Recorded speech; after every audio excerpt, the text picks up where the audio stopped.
नमस्कार, आप देख रहे हैं बाजार आज और कल। मैं हूं स्वाति रायना। बताएंगे इस पूरे शो में बाजार का आज का एक्शन, साथ ही कल के लिए स्ट्रैटेजी और शेयरों में कमाई के शानदार मौके भी। आप कर सकते हैं हमें कॉल, पूछे अपना सवाल। नंबर नोट कर लीजिए 022-2300-1634 हमारा नंबर है। उसके अलावा आप 022-2300-1635 पर भी कॉल कर सकते हैं। चाहे तो फेसबुक पर @ZEE बिजनेस ऑनलाइन, ट्विटर पर @ZEE बिजनेस अपने सवाल हमें भेजें #बाजार आज और कल लिखकर। और आपकी कल की तैयारी कराएंगे हमारे खास मेहमान। परिचय करा दे, कोटक सिक्योरिटीज के श्रीकांत चौहान। श्रीकांत जी, स्वागत करते हैं। और हमारे साथ हैं जी बिजनेस रिसर्च टीम से आशीष चतुर्वेदी, जो बताएंगे बाजार का आज का पूरा हाल। सबसे पहले आज के कारोबार पर एक नजर डाल लेते हैं। कारोबारी हफ्ते के पहले दिन हमने देखा बाजार गिरावट के साथ ही बंद हुए। सेंसेक्स 168 अंक गिरकर 60,100 अंक के करीब बंद हुआ, तो निफ्टी 62 अंक टूटकर 17,900 के करीब बंद हुआ। बैंक निफ्टी 204 अंक टूटा और 42,167 के लेवल पर आज हुआ बंद।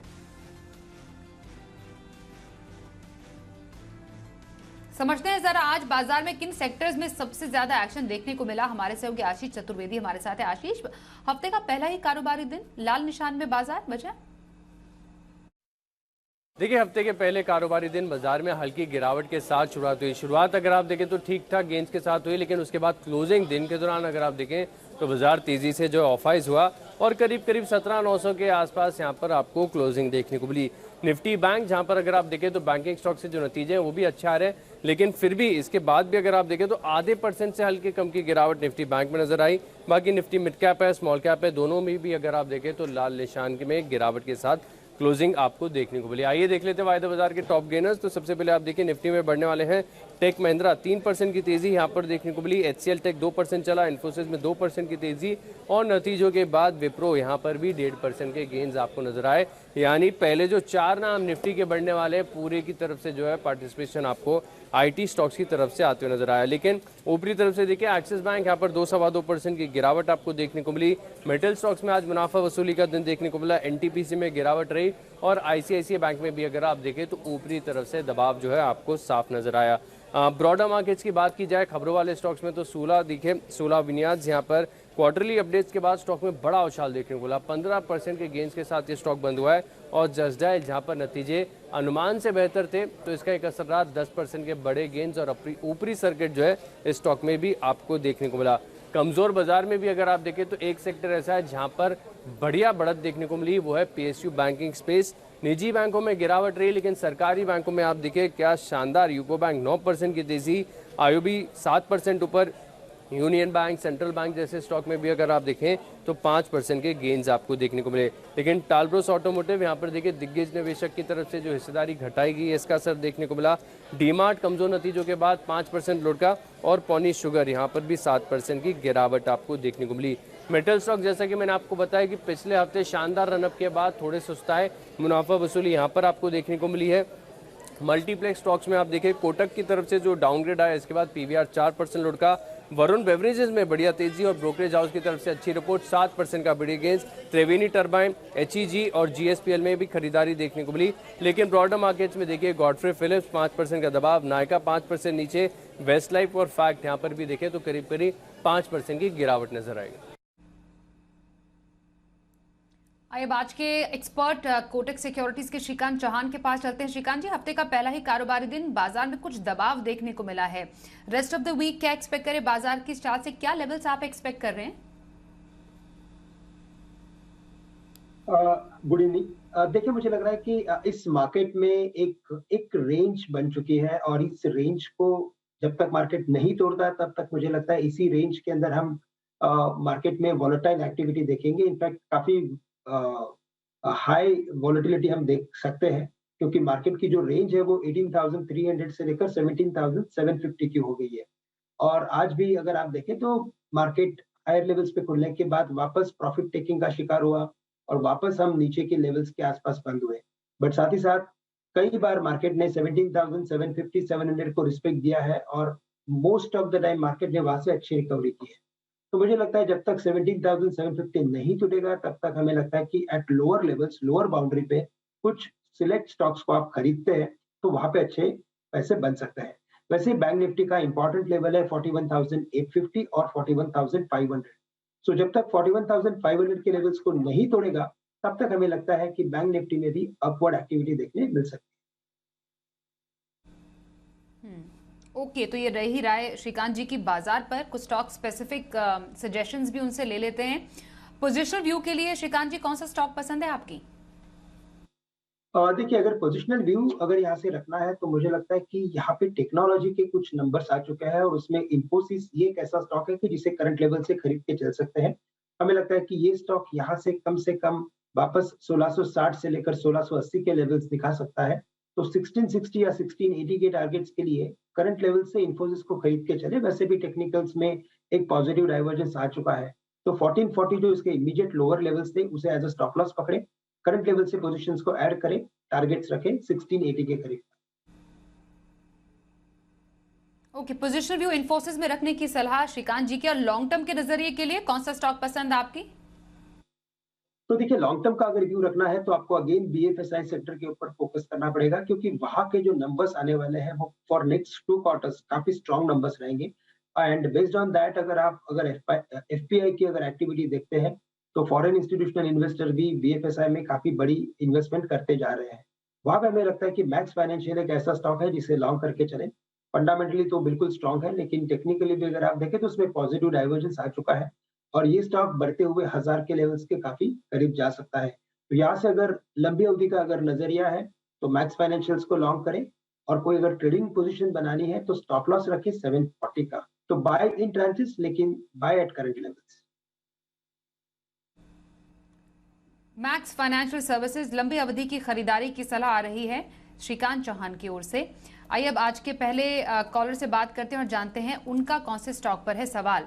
हमारे साथ झारखंड से विकास जी हैं। विकास जी नमस्कार, स्वागत करते हैं शो में। बताइए कौन से स्टॉक पर पूछेंगे सवाल?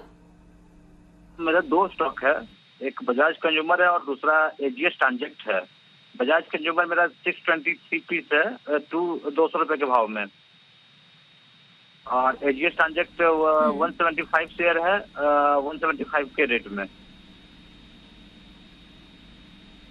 ओके, क्या व्यू रख रहे हैं दोनों स्टॉक में?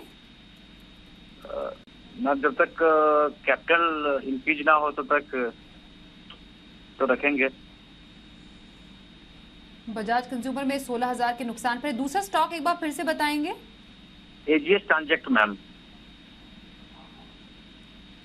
ओके, ठीक है।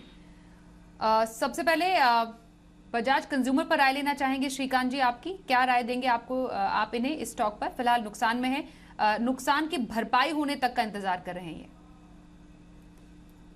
देखिए, वैसे अगर विकास जी अगर बजाज कंज्यूमर की अगर बात करें तो टेक्निकली ये स्टॉक 2020 के जो एक बड़े फॉल में जब गिरा था तो ये 120-140 के करीब आया था।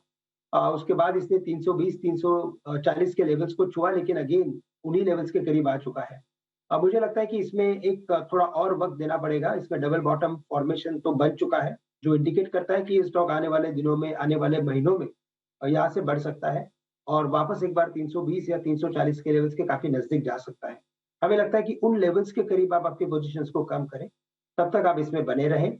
और जो आपने दूसरी इन्वेस्टमेंट की अगर बात की थी, हमें जो आपने उस पर्टिकुलर इन्वेस्टमेंट का जो अगर आप नाम रिपीट करते हैं तो बेटर रहेगा, बिकॉज वो क्लियरली समझ में नहीं आ रहा है।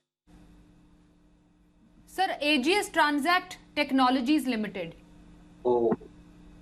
नहीं, वैसे एजीएस ट्रांजैक्ट लिमिटेड ये जो कंपनी है वो उसे हम क्लोजली ट्रैक नहीं करते हैं और इनफैक्ट मैंने कभी देखा भी नहीं है चार्ट पे।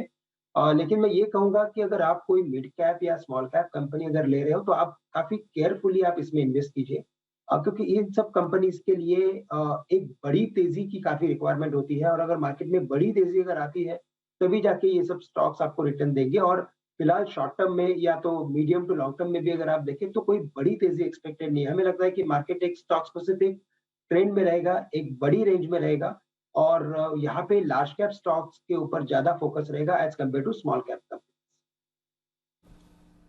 ओके, चलिए, तो राय रही आपके दोनों स्टॉक्स पर। पुणे से प्रकाश जी से भी बात करते हैं। प्रकाश जी नमस्कार, बताइए कौन से स्टॉक पर पूछेंगे सवाल? नमस्कार मैडम, मेरा बालकृष्ण इंडस्ट्री पे सवाल है। 1800 रुपए की खरीद है। क्या खरीदे आपकी? कितने स्टॉक? 60। ठीक है। 60 शेयर। यस। 60 शेयर है कि 80 शेयर है? 60 में 60। ओके, 60 शेयर, 25,000 का मुनाफा। कब तक रहना चाहेंगे प्रकाश जी बालकृष्णा में? 6 मंथ और 6 महीना। ओके, 6 महीना का नजरिया बालकृष्ण इंडस्ट्रीज में। मुनाफा अच्छा है इन्हें। क्या कुछ और होल्ड कर सकते हैं कि बालकृष्ण इंडस्ट्रीज को, क्योंकि मुनाफे में है ये?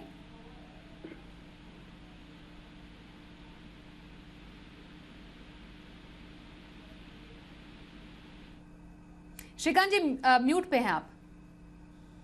नहीं, म्यूट पे नहीं हूँ मैं। जी जी, सुन पा रहे हैं आप। सुन पा रहे हैं अभी? ओके, तो देखिए बिल्कुल आ रही है आवाज। हाँ, तो बालकृष्ण इंडस्ट्रीज हमें लगता है कि इसे होल्ड करके चलना चाहिए, और उसका सबसे बड़ा रीजन ये है कि ये कंपनी फंडामेंटली काफी स्ट्रांग है। जो उसको दिक्कत है वो यही है कि वो थोड़ा ग्लोबल मार्केट्स के साथ कनेक्टेड है, और इसी वजह से स्टॉक में एक प्रेशर बना हुआ था। साथ ही साथ क्रूड के दामों में अगर यहाँ से अगर इजाफा होता है, अगर क्रूड के दाम अगर यहाँ से बढ़ते हैं, तो फिर हमें लगता है कि ये जो कंपनी रहेगी वो थोड़ी फंडामेंटली प्रेशर में रहेगी। लेकिन जैसे ये विंटर खत्म हो जाएगा, उसके बाद हमें लगता है कि क्रूड के दामों में थोड़ी गिरावट आ सकती है, जिसका फायदा इस कंपनी को मिलेगा, और हमें लगता है इवेंचुअली ये स्टॉक कम से कम 2350 से लेकर 2400 के लेवल्स दिखा सकता है। तो उन लेवल्स के करीब आप आपके जो भी इन्वेस्टमेंट है उसमें आप मुनाफा वसूल सकते हो। करंट लेवल से मुझे लगता है कि आप आपकी पोजीशंस को होल्ड करके चलें। ओके, करंट लेवल पर बालकृष्ण इंडस्ट्रीज को होल्ड करने की सलाह आ रही है हमारे आज के एक्सपर्ट की ओर से। आइए अगले कॉलर से बात करें। मुंबई से प्रियंका हमारे साथ है। प्रियंका नमस्कार, बताइए कौन से स्टॉक पर पूछेंगे सवाल? मैम मेरे पास 2 स्टॉक है। एक है yes bank, I have 10,000 shares at the rate of 22, and second is RCF 140 के रेट पे 1000 शेयर्स लिए है। कब तक होल्ड करके रख सकती हैं? Ma'am 3-4 month. जी, 3-4 महीने का नजरिया यस बैंक और आरसीएफ पर, क्या राय देंगे सर? देखिए, अगर 3 से 4 महीने का अगर व्यू है तो बोलना काफी मुश्किल हो जाता है, क्योंकि मार्केट में काफी सारे इवेंट्स लाइंड अप है। और जैसे कि सबसे बड़ा इवेंट अभी बजट का इवेंट है, उसके बाद ये जो क्वार्टरली नंबर्स चल रहे हैं वो कैसे आते हैं, उसके ऊपर पूरा एक आगे का अर्निंग का स्कोर कार्ड एक बनेगा, और उसके बेसिस पे मार्केट में जो अर्निंग्स मिलते हैं, जो मार्केट को जो मल्टीपल्स मिलते हैं, वो डिसाइड करेंगे। तो हमें लगता है कि अगर 3 से 4 महीने का अगर नजरिया है, तो मुझे लगता है कि आपकी पोजीशंस को आपको थोड़ा कम कर लेना पड़ेगा, क्योंकि मार्केट इस पर्टिकुलर पीरियड में हमें लगता है कि वॉलेटाइल रहेगा। बट अगर यहाँ से अगर 1 साल का अगर व्यू है, कम से कम 12 महीने का अगर व्यू है, तो बिल्कुल हमें लगता है कि ये दोनों स्टॉक्स में अच्छे रिटर्न्स बन सकते हैं। और टेक्निकली मुझे लगता है कि यस बैंक ने काफी अच्छा बेस बिल्डिंग फॉर्मेशन बनाया है क्लोज टू 18 रुपीज, और यहाँ से अगर ये टेक्निकली चलता है तो स्टॉक कम से कम वापस 27-28 के लेवल्स को छू सकता है, but it will take time. साथ ही साथ आरसीएफ में एक लॉन्ग टर्म ब्रेकआउट हुआ है, और ये भी स्टॉक हमें लगता है कि आने वाले 6 से 12 महीने में कम से कम आपको 180 से लेकर 190 के लेवल्स भी दिखा सकता है। तो with a very short term view मुझे लगता है कि पोजीशंस को कम करें, with a medium to long term view certainly आप इसे होल्ड करके चलें। ओके, अगले कॉलर से बात करें। दिलीप जी हमारे साथ हैं। दिलीप जी स्वागत करते हैं आपका, बताइए कौन से स्टॉक पर सवाल है आपका? नमस्कार मैडम, 2 स्टॉक है हमारे पास। एक है LIC अलॉटमेंट मिल 48 शेयर्स हैं 889 पर, और दूसरा है TCS वो 3800 पे 10 शेयर है मैडम।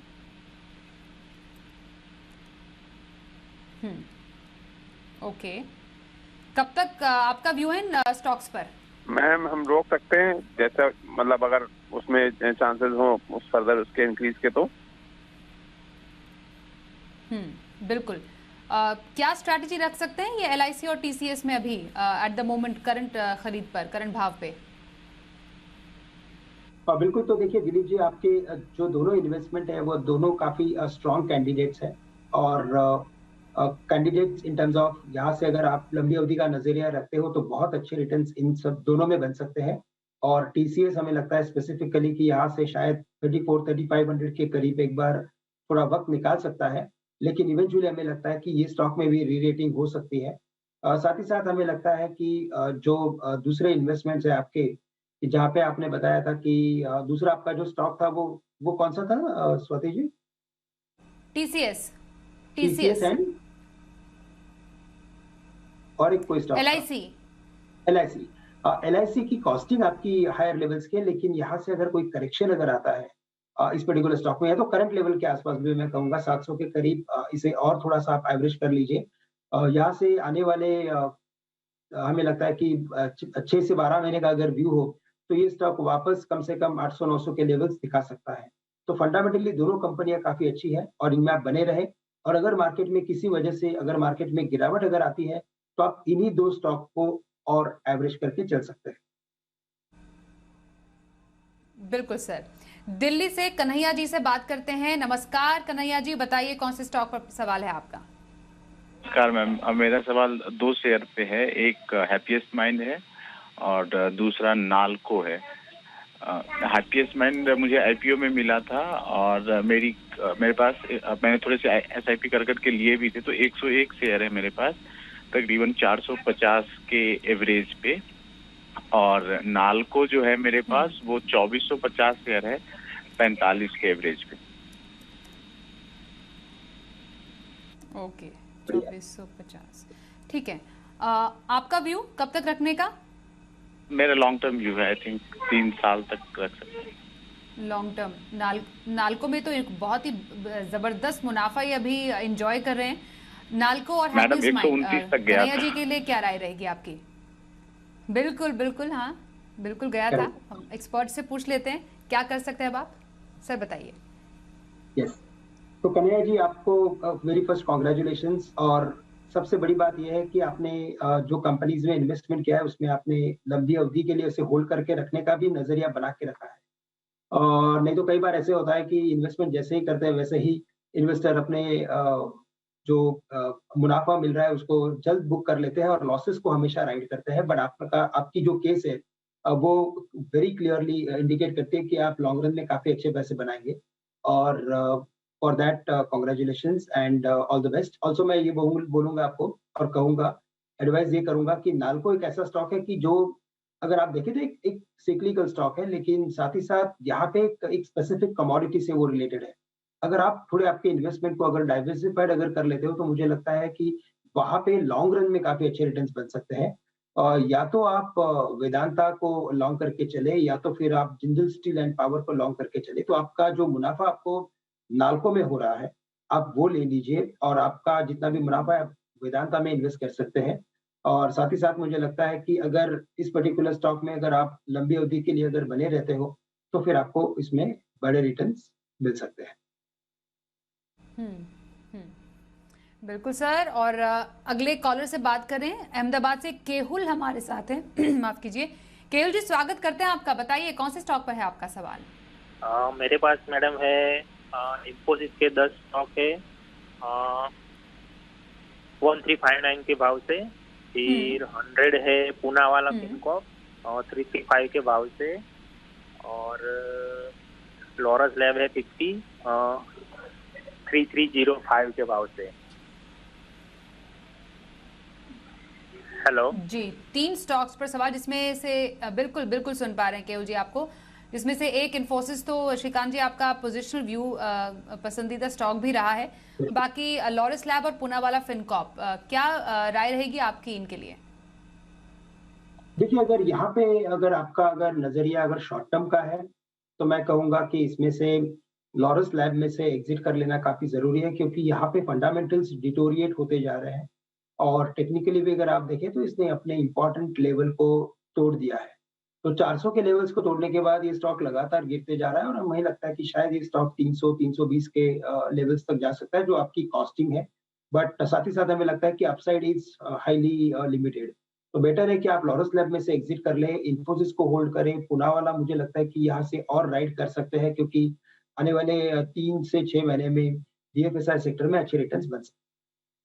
कल के बाजार पर क्या रखे खास स्ट्रैटेजी? हमारे साथ श्रीकांत चौहान है। श्रीकांत जी, कल के बाजार पर कहां पर खरीदारी की सलाह रखने की आपकी राय रहेगी?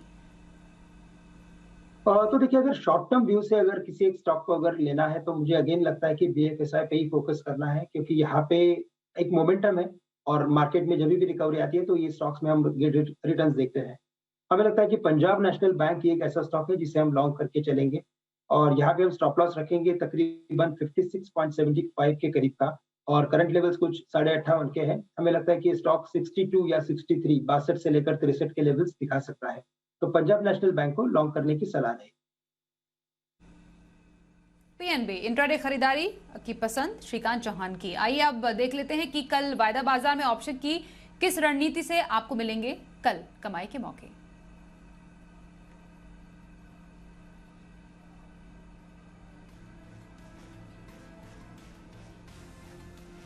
ओके, तो ऑप्शन की स्ट्रैटेजी बताने के लिए हमारे साथ kiranjadhav.com के सीईओ आशीष केलकर है। आशीष जी, बहुत स्वागत है। कल ऑप्शन में कहां पर मौके बनेंगे?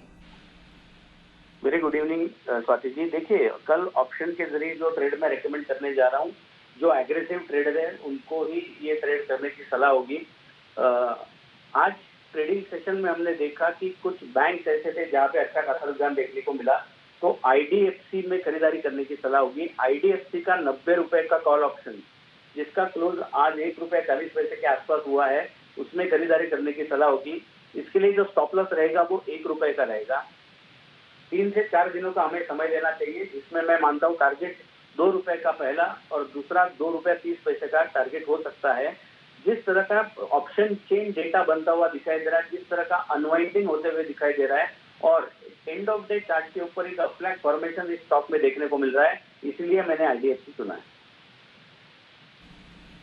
धन्यवाद करेंगे आशीष जी कल के ऑप्शन स्ट्रैटेजी के लिए, और साथ ही श्रीकांत जी आपका भी हमारे साथ शो में शामिल होने के लिए। बाजार आज और कल में बस इतना ही।